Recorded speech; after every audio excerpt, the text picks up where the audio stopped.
Hello ನಮಸ್ಕಾರ guys, ನಿಮ್ಮೆಲ್ಲರಿಗೂ ಸ್ವಾಗತ ನನ್ನ ಚಾನಲ್ಗೆ. ದಯವಿಟ್ಟು ವಿಡಿಯೋ ಪೂರ್ತಿ ನೋಡಿ. ನೀವು 1 ನಿಮಿಷ ವಿಡಿಯೋ ಪೂರ್ತಿ ನೋಡಿದರೆ ಮಾತ್ರನೇ ನಿಮಗೆ ಪಾಸ್ವರ್ಡ್ ಸಿಗೋದು.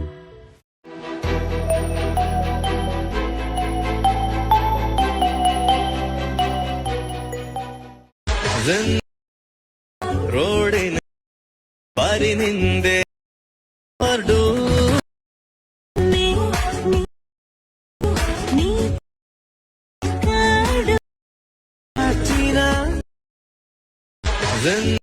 ದಯವಿಟ್ಟು ಲೈಕ್ ಮತ್ತು ಸಬ್ಸ್ಕ್ರೈಬ್ ಮಾಡಿ. ಕನ್ನಡ ಯೂಟ್ಯೂಬರ್ಸ್ ಗಳನ್ನ ಬೆಳೆಸಿ. ಜೈ ಹಿಂದ್, ಜೈ ಕರ್ನಾಟಕ ಮಾತೆ. ನಮಸ್ಕಾರ, ಸಿಗೋಣ ಮುಂದಿನ ವಿಡಿಯೋದಲ್ಲಿ. ಧನ್ಯವಾದಗಳು.